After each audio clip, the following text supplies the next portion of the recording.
This video is sponsored by NordVPN, who are offering 70% off to you, the viewers. Now, instead of just connecting to your home computer or device straight into the big and angry internet, a VPN sits between you and the big bad world, protecting and anonymizing you in a landscape where data is more valuable than ever. The places you go on the internet only see the VPN server rather than you, giving you security and peace of mind. It works on desktops, laptops, mobile devices, and supports up to 6 simultaneous connections with no bandwidth cap. This means you can use it at home or on the move, on Wi-Fi or connecting via data. So you could connect to one of their servers in the US to securely access your Hulu account while walking through a park in Australia. Chainbear subscribers can get 70% off a 3-year plan plus an extra month free on top by going to nordvpn.org/chainbear or using the coupon code CHAINBEAR. That's nordvpn.org/chainbear. There's been a little bit of talk lately about F1 point systems, especially after Zach Brown mooted the idea of using an only your best 11 results count system this year. Now, he was specifically only talking about 2020, where we might see teams unable to make some races or having to withdraw due to medical emergencies, as McLaren did in Australia before the whole weekend collapsed. Now, this sparked a video by Mark Priestley in which he looked at giving points right down the field, which is definitely worth a watch. But I want to focus on the idea of the championship being decided by your best N results, where N is some number less than the full number of races that season. It may surprise you to know this was exactly the system F1 used for 40 years, right up to 1990. Only from 1991 onwards have drivers been adding up all of their points, good and bad, to get their final championship score. In a few notable cases, using only your best results instead of, all of them, has led to championship-changing effects. Surtees versus Hill in 1964 and Senna versus Prost in 1988 are the obvious examples. Not that that's unfair. You race to the rules you're given and champions become champions, knowing full well how the scores will be counted. So anyway, I wanted to see how it would look today if we brought back such a system properly, how it would play out, and what it would actually mean about what we value in a champion. So my first thought was to look at 2019, but that proved rather tricky, as we'll quickly see. The Hamilton-Mercedes combo proved so dominant last year, and the way team strength fell into pretty well-defined tiers meant that shifting from a use all results to use only your best results didn't really do very much. But let's have a look at it in practice. These are the points scored across the season at each race by each driver. We can arrange these points for each individual driver from best to worst, like this. Now we can think of using your best 15 results as discarding your worst 6 results. So we can just cover up the 6 worst results and only add up the ones we've got left and see where everyone stands. Now here's the thing though. Last year Lewis won 11 out of the 21 races, which is over half of them. Plus he did finish on the podium 17 out of 21 times, so no matter how many bad results you allow drivers to discard, there is no way of stopping him to become champion, which is fair enough. For clarity, this is the new championship score from the top N races. This is their new championship position, and this is how each driver's position differs from the normal 2019 championship finishing position. So let's look at all of the scores again for all 20 drivers. Now we can just discard their worst result, then their worst 2 results, and so on, and so on, and so on, and we see not much changes last year at all. Albon gets a brief boost if we look at drivers' best 11 to 9 races, which allows him to rise 2 places in the championship briefly, and if you discard 13 or more results, Sainz and Gasly swap places. And then if you start discarding more races than that, leaving only 6, 5, 4 results on the table, then it all actually gets a little bit silly really, and we don't really have to think about that. So anyway, that's the idea at least. You allow all drivers to discard their worst N races, with N being a predetermined number, and add up the remaining points to figure out their championship score and therefore position. But with some seasons like 2019, we don't see much of an effect. So why don't we have a look at a more complicated championship battle? In 2010, we saw 5 race winners and a 5-way fight for the championship that ended in a 4-way title battle at the grand finale. These were the points scored at each race by the top 5 drivers in 2010. Now, as you can see, the wins, seconds and thirds were all a bit more spread out than they were last year. We can again rearrange each driver's collection of results from best to worst to see what happens when you start discarding their worst results. And actually, again, as you start discarding points 1 race at a time, you see the championship order doesn't change very much at all. If you decide to use drivers best 15 of the 19 results, then Webber and Hamilton swap places, with Hamilton being promoted to third overall. Now this is mainly due to the fact that Hamilton had 4 non-points finishes to Webber's 2. So in taking the best 15 results, Hamilton has been able to discard all of his zeros, while Webber has had to chuck 6 points away. This resolves itself immediately if we do best of 14 and discard 1 more result each, returning the existing championship order until we get to best of 12 and below. Now in fact, if we discard 7 or more worst race results, Alonso and Vettel will end up level in a championship winning tie, as their best 12 results are identical. They had 5 wins, 2 seconds, 3 thirds and 2 fourths.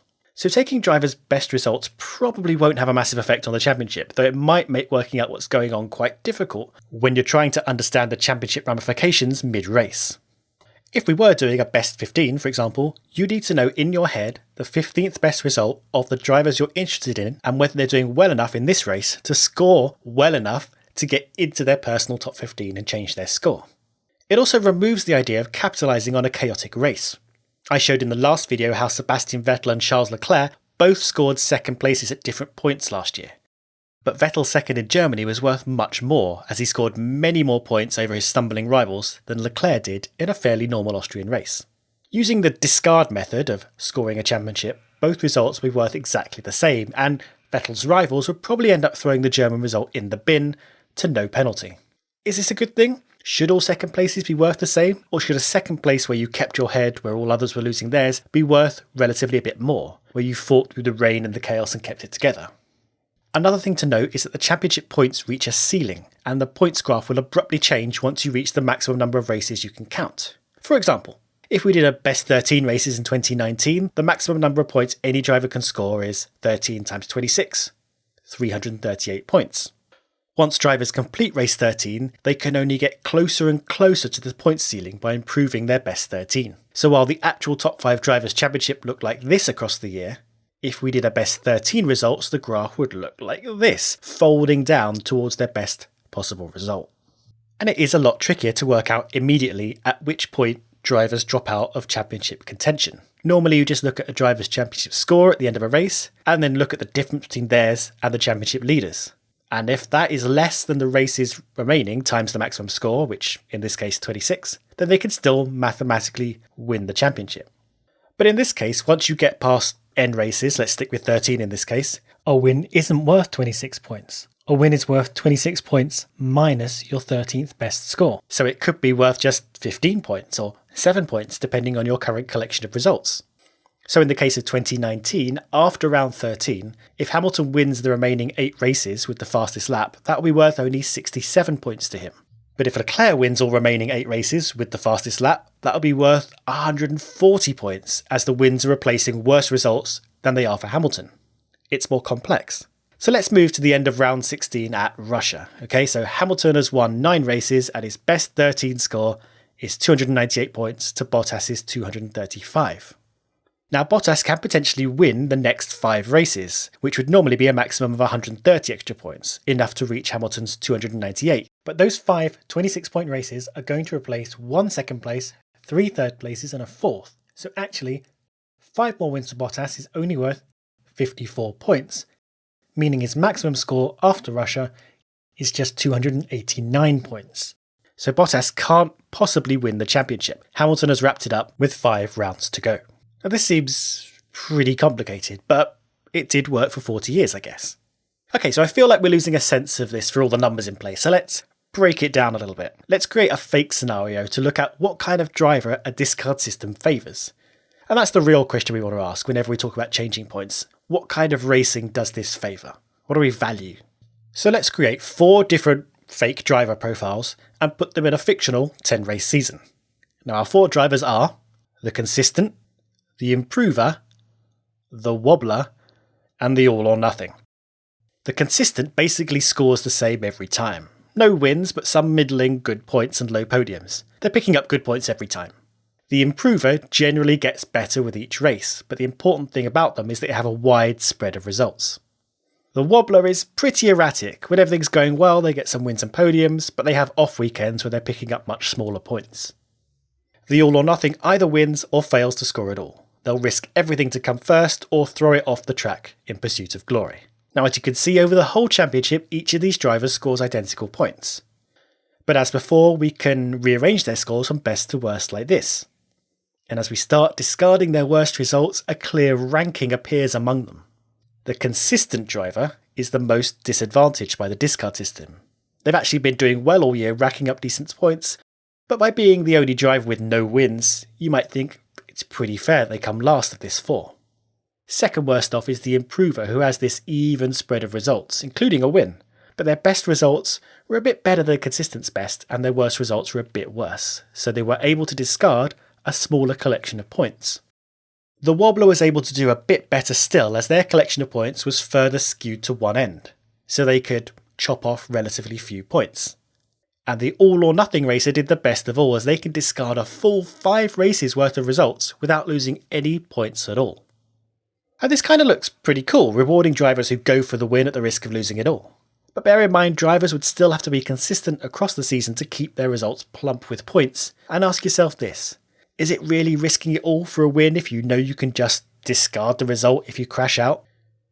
If Verstappen crashed into a wall chasing Hamilton down for the lead under the normal point system, he would lose 25 points to Hamilton. If he crashed out under the discard system, he could simply pretend the race didn't exist and use his other, better scoring races instead. Though of course he would have to make sure there were better scoring races as a safety net. But overall, the discard point system still favours getting as many points as possible, which is good, while collecting your points in a skewed way. The only way it's going to affect your championship is if you're scoring overall a similar sum of points to your rival, but never really hitting the same highs that they are. Then you'll get hammered.